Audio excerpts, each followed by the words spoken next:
The Allegheny National Forest sprawls across northwestern Pennsylvania like a living shroud, its dense canopy of pine, oak, and hemlock swallowing sunlight in greedy gulps, its underbrush a labyrinth of roots and thorns concealing secrets older than the trails that snake through its heart. In October 1997, this wilderness was Alden Walsh's sanctuary, a refuge he'd carved from the clamor of a world he'd rejected, a place where the air carried the sharp tang of frost and decaying leaves, where the only sounds were the wind's mournful sigh and the distant cries of nocturnal creatures stirring beneath the crimson dusk. His cabin, a single-room fortress of hand-hewn logs and weathered planks, stood miles from the nearest road, its stone chimney puffing tendrils of smoke into a sky streaked with the last embers of daylight, its small windows gazing out on a forest where solitude was both armor and abyss. For 5 years, Alden had thrived in this isolation, his days governed by the quiet labor of wood carving, his nights a silent communion with the stillness he craved above all else. But peace in such a place is a fragile thread, and the Allegheny harbors whispers of something ancient, an entity born of shadow and hunger, a faceless presence that stalks the edges of human perception, known only in the hushed tales of those who felt its gaze. This is the story of how Alden's haven became a crucible, how a rhythmic thumping, a figure without a face, and a night of unrelenting terror unveiled a darkness too tangible to dismiss, too vast to outrun, leaving behind evidence that clings like a stain on the soul. The first echoes, a sound that fractures the stillness. Alden Walsh was 41 that autumn, a man sculpted by the forest as much as he'd sculpted it. Lean and sinewy, his frame bore the marks of years spent wrestling with the wild, hands calloused from swinging an axe, fingers stained with the sap of cherry and walnut, eyes sharp from reading the subtle shifts of the woods. He'd built his cabin in 1992 on a patch of family land, a forgotten inheritance from a father who dismissed it with a shudder, muttering that the place gave him the creeps. Alden, though, felt a pull toward its silence, a need to escape the crowds and noise of Pittsburgh that grated on his nerves like a dull blade. The cabin was a testament to his resolve. A single room with a bed shoved against one wall, its frame creaking under a patchwork quilt, a wood stove glowing in the corner, its iron belly radiating heat, a pair of rough-hewn cabinets stocked with canned goods and tools.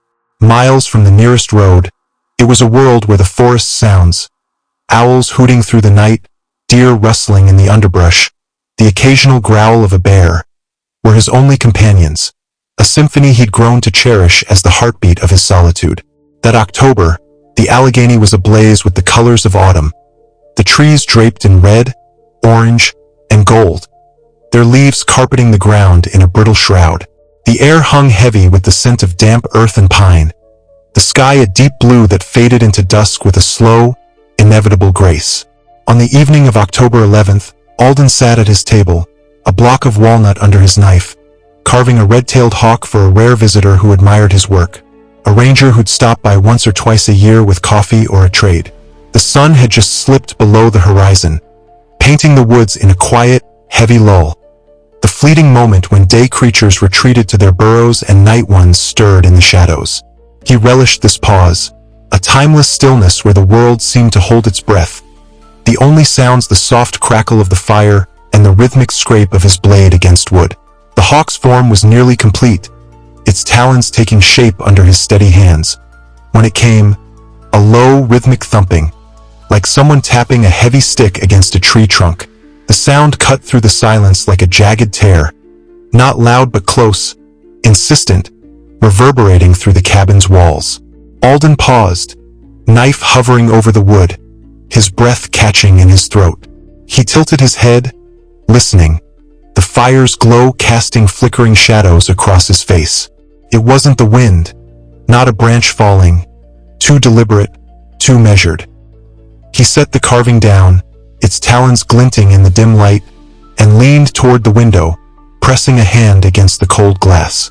Outside, the forest was a tapestry of deepening shadows, the last streaks of daylight bleeding into the treeline. Nothing moved. No animals darted through the underbrush. No wind stirred the leaves. Just the trees standing sentinel in the gloom, their branches clawing at the sky. Yet the thumping persisted, steady and unyielding, a rhythm that felt too purposeful to be natural, too close to be ignored. Alden rose, his chair scraping against the floorboards, and grabbed his flashlight from the shelf, its weight a cold comfort in his palm. He'd lived here long enough to know the wood's oddities. Bear growls echoing through the hollows, owl calls piercing the night. But this was different. A wrongness that prickled his skin, sank into his gut. Stepping onto the porch, he flicked on the beam, sweeping it across the clearing's edge. The forest was a wall of green and brown, so dense it swallowed the light, the shadows shifting as the beam danced over them. The thumping stopped abruptly, replaced by a silence that pressed against his ears, thick and suffocating, as if the woods themselves were holding their breath.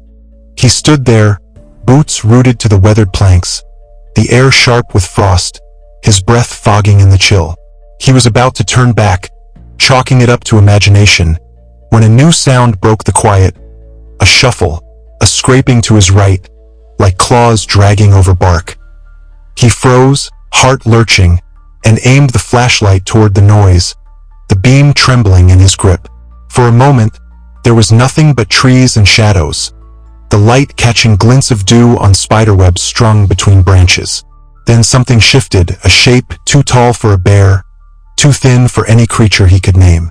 It lingered in the beam for a heartbeat, its form wrong, unnatural, moving with a calculated slowness that sent a shiver racing down his spine.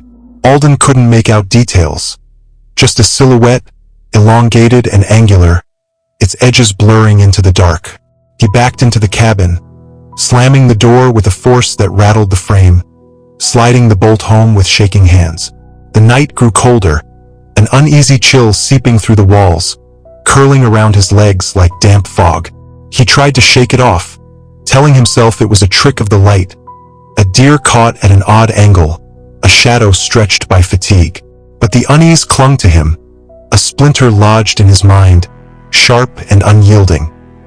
He kept his rifle loaded that night, propped against the bed within arm's reach, its barrel a cold reassurance as he lay staring at the ceiling. Sleep eluded him, the forest's silence now a threat rather than a comfort, every creak of the cabin's timbers a jolt to his frayed nerves. The next day dawned gray and still, the sky a flat expanse of cloud, the air crisp with frost that clung to the grass like shards of glass. Alden went about his chores, chopping wood with a rhythmic thud that echoed through the clearing, checking traps along the creek where the water ran sluggish and dark, his senses sharpened by the encounter. The forest, once a companion, felt oppressive, the trees looming closer, their branches clawing at the sky with a menace he hadn't noticed before. Every snap of a twig, every rustle of leaves made him jump, his eyes darting to the shadows, searching for that shape. Nothing happened, and by evening, as the sun dipped low, painting the sky a bloody red, he'd almost convinced himself it was imagination, a fleeting scare born of solitude. Almost. As dusk settled, the thumping returned, louder, closer, echoing through the still air from every direction, a heartbeat pulsing in the night. He sat by the window, rifle across his lap, staring into the darkness, hoping to catch a glimpse of whatever stalked his peace. The forest was mute. No birds sang, no insects buzzed, just that relentless sound, a cadence that seemed to mock his growing dread. He gripped the rifle tighter, the wood smooth against his palms, his breath fogging the glass. Then, as suddenly as it began, it stopped, leaving a silence so thick it smothered him, a weight that pressed against his chest. He knew, somehow, deep in his bones, that it was still out there, watching, waiting, its presence a shadow cast across his mind. The faceless shadow, a presence that hunts the soul. The days that followed were a slow unraveling, the forest tightening its grip around Alden's world like a noose.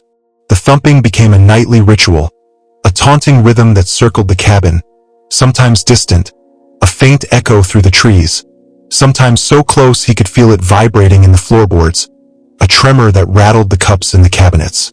Sleep eroded into fitful bursts, his nights spent with the rifle in hand, ears straining for the next sound, eyes tracing the cracks in the walls where shadows danced in the firelight.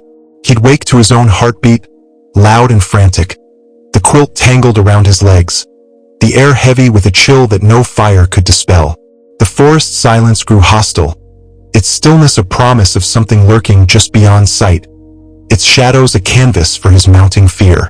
On the third night, the pattern shifted, louder than ever, the thumping joined by a faint scraping, like something dragging across the ground, a sound that clawed at his nerves.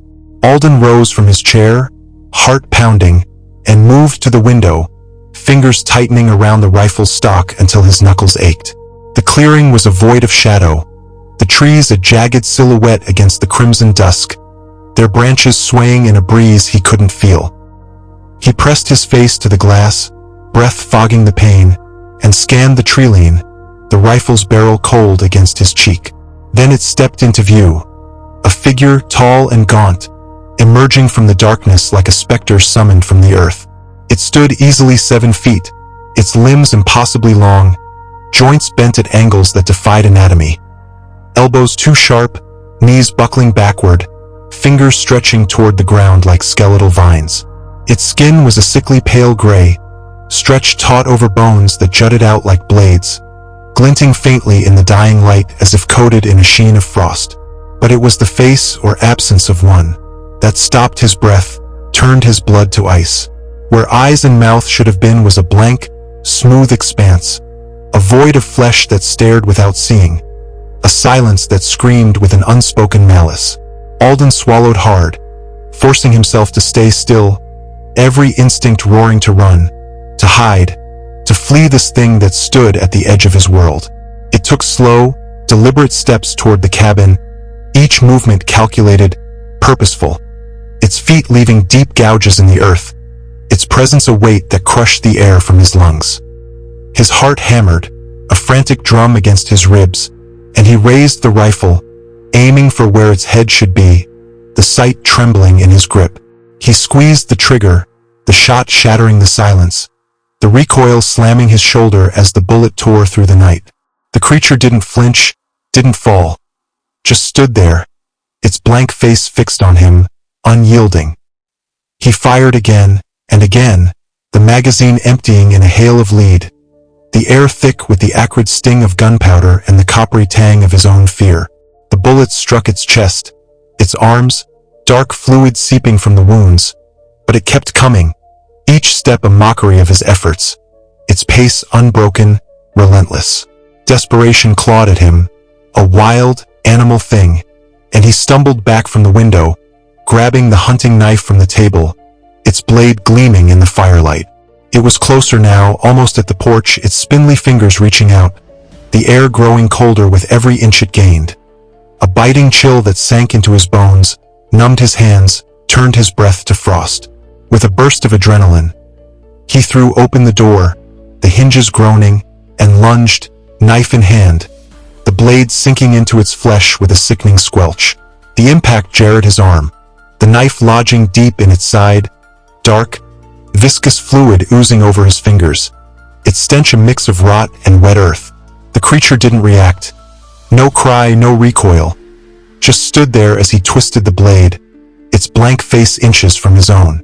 Its fingers wrapped around his arm, cold and clammy, pulling him closer with a strength that belied its gaunt frame, its grip like iron clamps sinking into his flesh. He could feel its breath or something like it, a fetid wind that stung his eyes, made his skin crawl, a rancid gust that carried the promise of decay. Panic surged, a tidal wave drowning his reason, and he wrenched the knife upward, aiming for where its throat should be, driving it with all his might. This time, it let out a sound, a horrible, wet gurgling that rolled through him like a wave of nausea, a noise that wasn't animal, wasn't human, but something older, something wrong. It staggered back, releasing him, its long limbs swaying as if unsure, the knife still buried in its flesh. Alden stumbled away, gasping, the porch boards creaking under his weight, his hands slick with its blood. The creature swayed, its blank face tilting, then slowly retreated into the shadows, its pale form fading into the trees until nothing remained but the echo of that gurgling, a sound that lingered in the air like a curse. Alden didn't sleep that night. He barred the door, reloaded the rifle with trembling hands, and sat by the window, watching the clearing until dawn painted the sky a pale, mournful gray. The forest was silent again, the thumping gone, the scraping stilled, but the evidence lingered. A tableau of terror etched into his world. The knife lay on the table, its blade stained with a dark, viscous fluid that smelled of rot and clung to the steel like tar. Bullet casings littered the porch, glinting in the morning light. Gouges marred the earth where it had stood, too deep, too deliberate to be anything natural, their edges sharp as if clawed by something vast. He knew it wasn't over. Whatever it was, this hollow, this faceless shadow, it had tasted him, tested him, marked him with its gaze. By morning, he packed what he could carry. Clothes, tools, the rifle, the stained knife, a handful of photos he'd snapped of the gouges, and left, the cabin shrinking in his rearview mirror as he drove west, toward a town where the woods were a distant rumor, a memory he could try to bury. The aftermath, a truth that festers like a wound. Alden settled in a small town far from the Allegheny, a place of brick houses and sodium streetlights, where the forest's reach faded to a whisper on the wind. He changed his name. Alden Walsh became Alan Reed, rented a room above a diner, took a job at a hardware store stocking shelves and fixing tools, tried to bury the past beneath the weight of routine.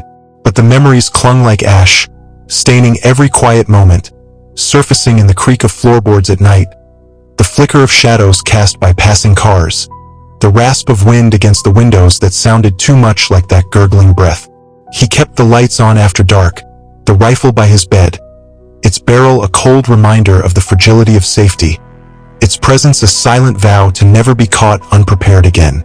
Sleep came in fragments, his dreams haunted by that blank face, those clawing fingers, the sound that echoed through his skull like a dirge. Years passed, and whispers trickled back. More vanishings in the Allegheny, hikers and hunters lost to the woods, their stories swallowed by the green expanse, their names added to a growing ledger of the missing. The locals spoke of a presence, a shadow without a face, a hunger that stalked the night, their voices low and wary as if afraid to summon it with words. Driven by a need to understand, to anchor his terror in something concrete, Alden dug into the forest's past, poring over old records and dusty libraries, piecing together fragments from yellowed newspapers and whispered tales told over beers in dimly lit bars. He found mentions of a surveyor, Elias Crane, who'd vanished in those woods in 1893, leaving behind a leather-bound journal filled with frantic scrawl.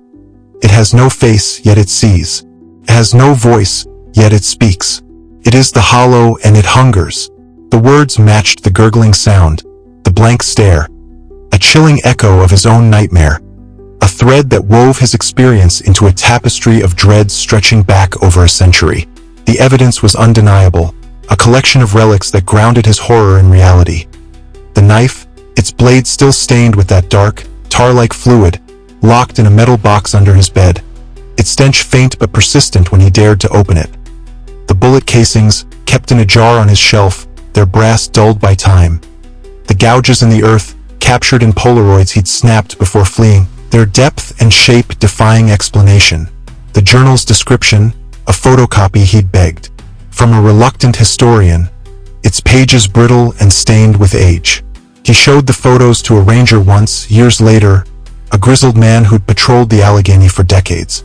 The ranger shrugged, muttered about bears and erosion, but Alden saw the doubt in his eyes, the flicker of unease that betrayed his words. The police had dismissed it. Folklore, they said, the track's animal, the vanishing's coincidence, but Alden knew the truth.